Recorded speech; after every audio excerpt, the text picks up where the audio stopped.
Welcome to my channel physics home tutor. तो हमारी जो क्लास होती है 100% क्वालिटी ऑफ टीचिंग है, ऑफलाइन है, ऑनलाइन क्लास है। और हमारा ये कांटेक्ट नंबर है, आप इस पर कांटेक्ट कर सकते हैं और क्लास ले सकते हैं। और हमारा ये वेबसाइट है physicshometutor.com। तो आईरोडो प्रॉब्लम नंबर है 1.103 है। आईरोडो प्रॉब्लम नंबर 1.103 है। ओके। एंड ये जो क्वेश्चन है लॉज ऑफ मोशन यानी Newton's law of motion chapter से लिया गया है। बहुत ही बढ़िया क्वेश्चन है, तो इस क्वेश्चन का हम सॉल्विंग करते हैं। तो क्वेश्चन कह रहा है a body of mass small M rest on a horizontal plane with the friction coefficient K. तो ये हमारा बॉडी रखा हुआ है जिसका मास स्मॉल एम है और फ्रिक्शन कोएफिशिएंट वैल्यू क्या है, के है। At the moment T is equal to 0 a horizontal force is applied to it comma which varies with the time as f is equal to 80।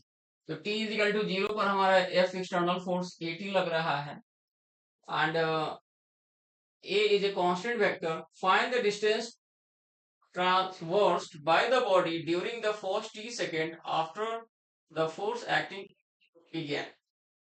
तो सबसे पहले हम इसका एबीडी बनाते हैं।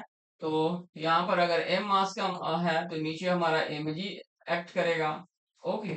और यहाँ पर हमारा कांटेक्ट फोर्स n काम करेगा और एक्सटर्नल फोर्स हमारा F इजिकल टू 80 वर्क कर रहा है। तो ऑब्वियसली बात है बॉडी हमारा क्या होगा, इधर मूव करेगा और मीन्स स्मॉल a का डायरेक्शन इधर हो जाएगा। ओके। और इसके ठीक अपोजिट डायरेक्शन में हमारा फोर्स ऑफ फ्रिक्शन काम करेगा। This is the F is equal to K into N। क्योंकि फ्रिक्शन फोर्स जो होता है जो इसका जो डायरेक्शंस होता है, ये directions is opposite direction of the relative motion of the object या बॉडी। ठीक है। तो इक्वेशन तो normal reaction n is equal to M G हो गया।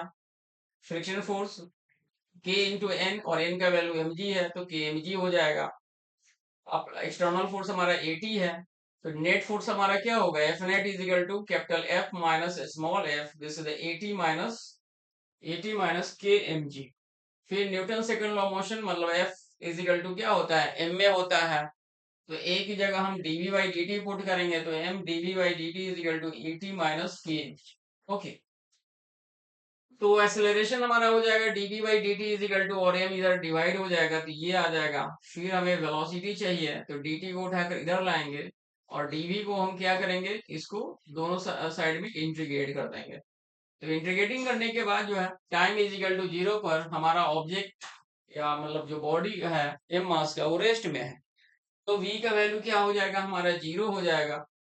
तो मीन्स t का वैल्यू अगर 0 पुट कर रहे हैं तो v का वैल्यू 0 पुट अप कर रहे हैं तो c का वैल्यू क्या होगा, 0 हो जाएगा। फिर c का वैल्यू 0 इसमें पुट करेंगे तो हमारा v का इक्वेशन आ जाएगा।